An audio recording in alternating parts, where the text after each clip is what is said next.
3, 2, 1, jingle! Tan, tan, tan, tan, tan, tan, tan, tan, tan, tan, tan, tan, tan, tan, tan, tan, tan, tan. Wouh! Bienvenue chez les Amadis. C'est l'heure de l'apéro. On est mardi et il est 6h moins quart. On est ravis de vous retrouver ce soir pour cette émission sur un sujet qui nous passionne. J'attaque. Voilà, exactement. Le sujet est très simple, c'est quitte ou double, comment annoncer un changement de prix, un changement de tarif. Donc, toujours délicat. C'est parti pour notre timer, puisque nous souhaitons exactement pouvoir répondre et vous donner un maximum d'astuces en un minimum de temps. On se fixe toutes les deux et vous nous connaissez un petit peu le défi de pouvoir vous répondre en moins de 5 minutes. Et 50, hop, c'est ça. Non, 5 minutes. C'est parti. Hop là. Donc, quitte ou double, comment annoncer un changement de tarif? C'est un bon sujet, je trouve, Super en sujet. début d'année. Et quand on a préparé en plus l'émission et qu'on a un peu évoqué le truc, on s'est tout de suite arrêté parce qu'on a dit le sujet est super intéressant, mais il faut le faire devant la caméra. Parce qu'il y a toute année. On a sorti 3 grandes façons de changer ses prix et de vraiment pouvoir. Ouais, 3 moyens pour pouvoir augmenter ses tarifs et pouvoir l'expliquer ou le faire passer à sa clientèle. Alors, je pense que la première des démarches, donc c'est en fait la première des démarches qu'on avait évoquées, c'était de pouvoir en fait changer ses tarifs et l'expliquer à sa clientèle. Donc, ça va être de pouvoir se démarquer un petit peu de ce qui était proposé les années d'avant et d'expliquer à sa clientèle ce qui a changé. Donc, ça va être peut-être dans les prestations qui sont comprises, proposer des services supplémentaires, proposer des options supplémentaires, proposer aussi différents types de supports d'images comme des albums qui vont plus pouvoir être comparés avec ce qui était fait avant. En fait, c'est exactement ça. C'est qu'il faut pouvoir proposer des choses qu'on ne peut pas comparer. De toute façon, à partir du moment où ça coûte pas la même chose, c'est que ça coûte pas le même prix, c'est que c'est pas la même chose. Point barre. Exactement. Il y a du service en plus, il y a des options en plus, quoi qu'il Tout à fait.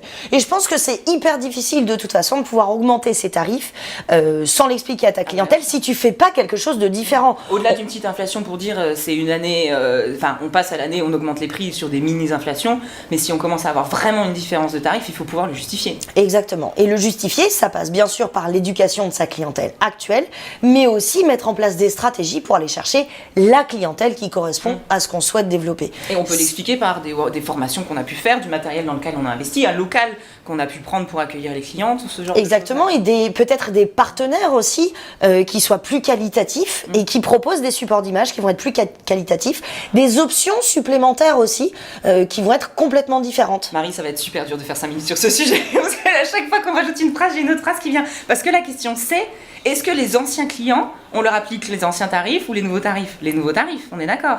Oui, bien évidemment, mais ça peut pas se faire sans explication, sans éducation.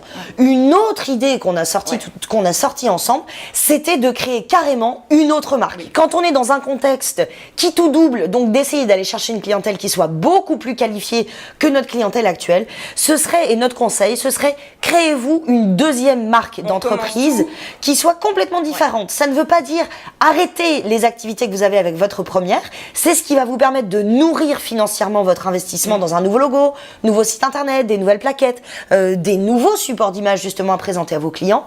Mais par contre, ça passe par une différenciation complètement entre vos anciens clients et vos nouveaux clients. Moi, c'est ce que j'avais fait d'ailleurs, donc je peux en parler pour le coup. C'est vraiment que j'avais fait. J'avais une marque qui était vraiment estampillée en plus. Je crois que le terme c'était la photo pro accessible à tous. Donc tu vois, l'intonation était donnée. Et j'ai voulu développer le mariage vraiment sur des prestations de qualité haut de gamme qui justifiaient des tarifs conséquents. Donc j'ai créé une autre marque.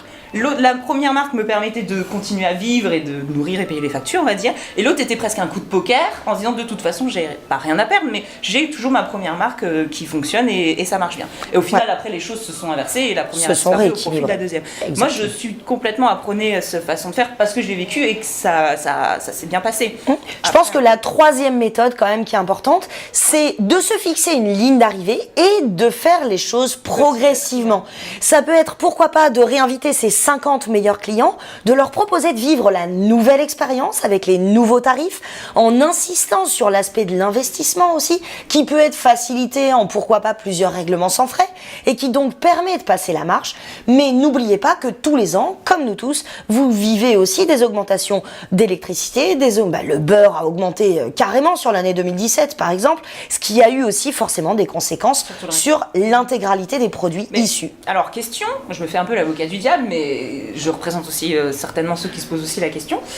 Est-ce qu'on risque pas de perdre ses clients en y allant step by step comme ça? Parce qu'à ce moment-là, il faut que ce soit des toutes petites progressions presque invisibles. Non, ça peut être un 10% sur un 6 mois, puis ensuite 10% sur les 6 mois d'après, qui vont nous permettre d'atteindre notre objectif de peut-être plus 30, plus 40% sur les 2-3 années à venir. Encore une fois, ça veut dire changer progressivement les choses et pas faire du tout au tout en augmentant les tarifs sans rien changer d'autre. Je pense qu'il faut changer de toute façon la partie prestation de service, augmenter la qualité de service et surtout ne pas hésiter aussi à continuer à travailler par le biais des formations pour continuer à améliorer son image, l'image qui est sortie pour les clients et qui nous permet aussi de pouvoir justifier d'une certaine façon de ces augmentations.